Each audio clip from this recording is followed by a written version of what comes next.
Middle east की तपती रेत पर एक बार फिर ऐसा तूफान उठता दिखाई दे रहा है जिसकी गूंज सिर्फ तेहरान या वॉशिंगटन तक सीमित नहीं रहेगी। दुनिया की सबसे बड़ी ताकत कहे जाने वाले अमेरिका ने अब खुलकर ईरान के यूरेनियम भंडार पर कब्जा करने की बात कह दी है। अमेरिकी राष्ट्रपति डोनाल्ड ट्रंप ने साफ शब्दों में कहा है कि वो ईरान के पास संवर्धित यूरेनियम नहीं रहने देगा। यानी अब मामला सिर्फ धमकियों तक सीमित नहीं रहा, बल्कि सीधे ईरान की सबसे संवेदनशील ताकत पर हाथ डालने की खुली चेतावनी दी जा चुकी है। सवाल ये है कि अमेरिका सच में ईरान का यूरेनियम कब्जे में लेना चाहता है या फिर ये दुनिया को डराने का नया खेल है, क्योंकि इतिहास गवाह है जब भी अमेरिका दुनिया की सुरक्षा का झंडा उड़ाता है उसके पीछे कोई बड़ा रणनीतिक खेल जरूर छिपा होता है। व्हाइट हाउस में पत्रकारों से बातचीत के दौरान ट्रंप का अंदाजा बेहद आक्रामक था। उन्होंने कहा कि अमेरिका ईरान के संवर्धित यूरेनियम को हासिल करके रहेगा। इतना ही नहीं, उन्होंने ये भी संकेत दिया कि कब्जे में लेने के बाद अमेरिका उसे नष्ट कर सकता है। सुनने में ये बयान ऐसा लगता है मानो अमेरिका दुनिया का चौकीदार बनकर ये तय करेगा कि किस देश के पास क्या रहेगा और क्या नहीं। ये वो रवैया है जिसकी वजह से अमेरिका पर हमेशा दूसरों के घर में घुसकर हुकूमत करने के आरोप लगते रहे हैं। दुनिया पूछ रही है कि अमेरिका को ये अधिकार किसने दिया कि वो ये तय करे कौन सा देश कितनी ताकत रखेगा। यानी कि ट्रंप का ये बयान ऐसे वक्त पर आया है जब अमेरिका और ईरान के बीच शांति वार्ता की कोशिशें चल रही हैं। लेकिन दिलचस्प बात यह है कि बातचीत की मेज पर बैठने से पहले ही अमेरिका ने तेहरान की सबसे बड़ी ताकत पर कब्जा करने की बात कह दी। यानी एक हाथ में शांति का झंडा और दूसरे हाथ में धमकी की तलवार। इसी को कहते हैं मुंह मेरा बगल में छुरी। अमेरिका ऊपर से बातचीत की बात करता है लेकिन अंदर ही अंदर दबाव की राजनीति खेल रहा है। देखिए हमारे एक खास रिपोर्ट हमारी सहयोगी नैना यादव के साथ। ईरान इन हथियारों का इस्तेमाल करेगा। जानकारी है कि ईरान के टारगेट पर अब अमेरिकी सैन्य बेसेस हैं और इन अमेरिकी सैन्य बेसेस को वो टारगेट करेगा नए हथियारों के साथ में। अब जानकारी ये है कि जिस तरह से युद्ध की तैयारियां नजर आई, तनाव भले ही चरम पर हो मिडिल ईस्ट में, लेकिन ईरान की तैयारियों में कहीं से कहीं तक कोई कमी नजर नहीं आती। और यही वजह है कि अब ईरान ने इस तनाव के बीच भी अपने आप को मजबूत किया है, हथियार नए बनाए हैं और जल्द ही उनका इस्तेमाल भी अब ईरान करता हुआ नजर आएगा। यानी ये मान लिया जाए कि ये युद्ध विराम नहीं था बल्कि युद्ध लड़ने की बड़ी तैयारी थी। और दिखाते हैं आपको ईरान की इस बार की तैयारी आखिर किस तरह की है।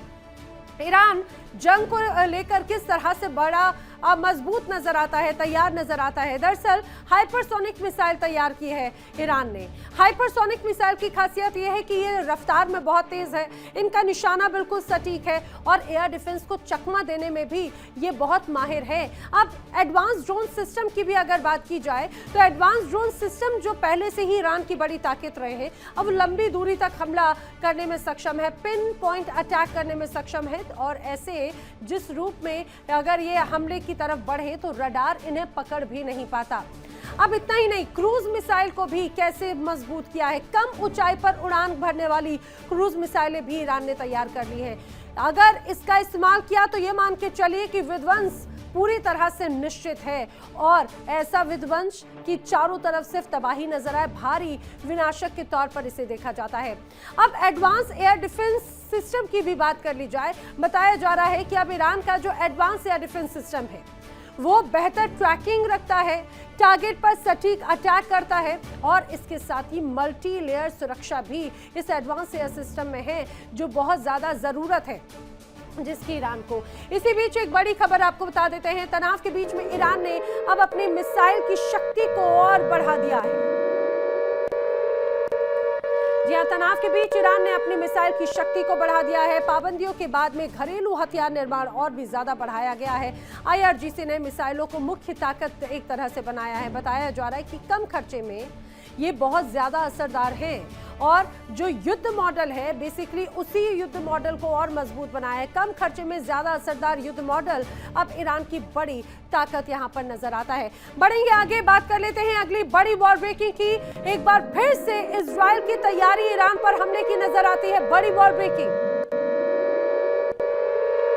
ईरान पर दोबारा हमला करना चाहता है इजराइल और यही जानकारी है कि तेल अवीव में अब यूएस की रिफ्यूलिंग एयरक्राफ्ट एक बार फिर से नजर आए हैं, ठीक उसी तरह जो 28 फरवरी के पहले लगातार यहां पर एक्टिव नजर आते थे। अब बताया जा रहा है एक बार फिर से यूएस की रिफ्यूलिंग एयरक्राफ्ट की झलक नजर आई है। तेल अवीव में बेन गुरियन एयरपोर्ट पर कई रिफ्यूलिंग एयरक्राफ्ट नजर आए। दरअसल इस पूरे विवाद की जड़ है ईरान का वो यूरेनियम भंडार जिसे लगभग 60% तक संवर्धित बताया जा रहा है। माना जाता है कि ईरान के पास 400 किलोग्राम से ज्यादा ऐसा यूरेनियम मौजूद है। विशेषज्ञों के मुताबिक ये मात्रा और संवर्धन स्तर इतना बड़ा है कि पश्चिमी देशों की चिंता लगातार बढ़ रही है। अमेरिका और इजराइल का दावा है कि अगर ईरान ने इसी रफ्तार से काम जारी रखा तो वो परमाणु हथियार बनाने में बेहद करीब पहुंच सकता है। लेकिन ईरान लगातार ये कहता रहा है कि उसका परमाणु कार्यक्रम शांतिपूर्ण उद्देश्यों के लिए है।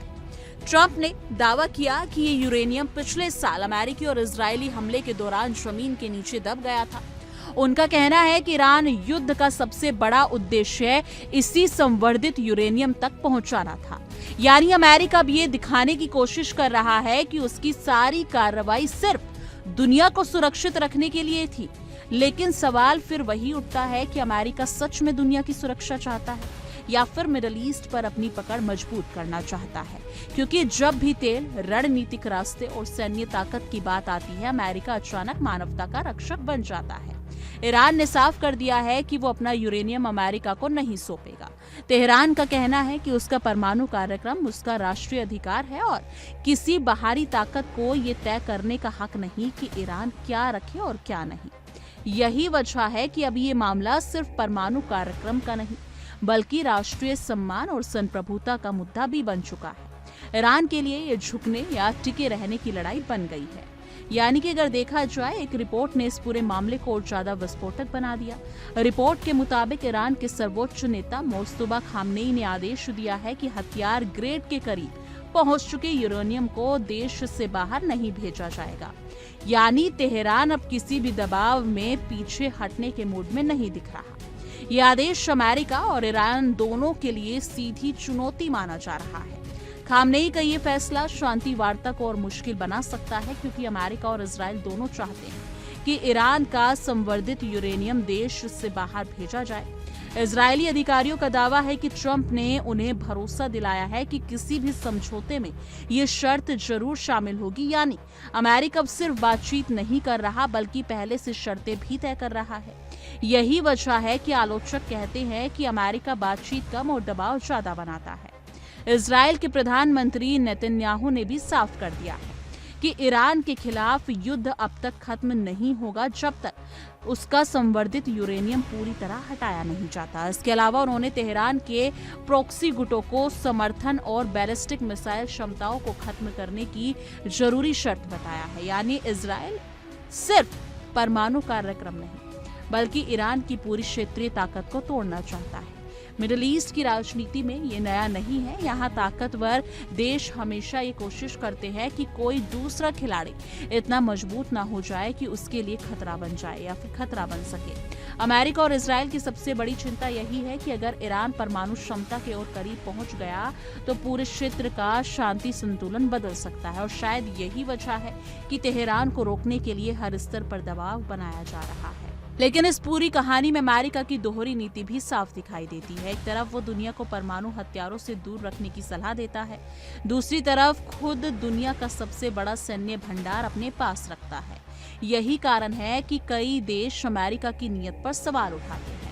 उनका कहना है कि वॉशिंगटन असल में सुरक्षा नहीं बल्कि नियंत्रण चाहता है। ईरान भी ये समझ चुका है कि अमेरिका की असली ताकत सिर्फ उसकी सैन्य नहीं बल्कि उसकी वैश्विक दबाव तंत्र है। प्रतिबंध, आर्थिक दबाव, सैन्य धमकी और कूटनीतिक अलगाव। अमेरिका सालों से यही हथियार इस्तेमाल करता आया है, लेकिन इस बार तेहरान झुकता हुआ नजर नहीं आ रहा बल्कि ईरान लगातार ये दिखाने की कोशिश कर रहा है कि वो दबाव में आने वाला नहीं है। हॉर्मुज़ जलजम मध्य का मुद्दा भी इस पूरे तनाव को और खतरनाक बना देता है। दुनिया के तेल कारोबार की सबसे अहम नस इसी रास्ते से गुजरती है। अगर अमेरिका और ईरान के बीच टकराव बढ़ता है तो इसका असर सीधे तेल बाजार पर पड़ेगा। पेट्रोल डीजल की कीमतें आसमान छू सकती हैं और पूरी दुनिया में आर्थिक संकट गहरा सकता है। यही वजह है कि हर बड़ी ताकत इस तनाव को और चिंतित कर दे रही है। फिलहाल सबसे बड़ा सवाल यही है, क्या ट्रंप सच में ईरान का यूरेनियम कब्जे में लेने की कोशिश करेंगे? क्या ईरान अपने रुख पर कायम रहेगा? और क्या ये तनाव किसी नए युद्ध का रूप ले सकता है? क्योंकि दोनों तरफ बयान लगातार आक्रामक होते जा रहे हैं, लेकिन कहानी यहीं खत्म नहीं होती। असली खेल अभी पर्दे के पीछे चल रहा है। बातचीत भी जारी है, धमकियां भी जारी हैं और रणनीतियां बदल रही हैं। दुनिया सिर्फ ऊपर दिखाई देने वाली आवाजें सुन रही है, लेकिन बंद कमरे में कौन सी डील पक रही है ये अभी कोई नहीं जानता। और शायद यही इस पूरे संकट की सबसे खतरनाक बात है, क्योंकि मिडिल ईस्ट में जब शब्द ज्यादा सख्त होने लगते हैं और खामोशी ज्यादा लंबी हो जाती है, तब अक्सर अगली आवाज मिसाइलों की ही होती है। लेकिन इस मुद्दे पर आपकी क्या कुछ राय है? कमेंट सेक्शन में जरूर साझा कीजिएगा। देखिए इंडिया डेली 24/7 अब आपकी स्मार्ट टीवी पर। इंडिया डेली मौजूद है सभी डिजिटल प्लेटफॉर्म पर लाइव और लगातार। इंडिया डेली 24/7 हर दिन राष्ट्र को समर्पित।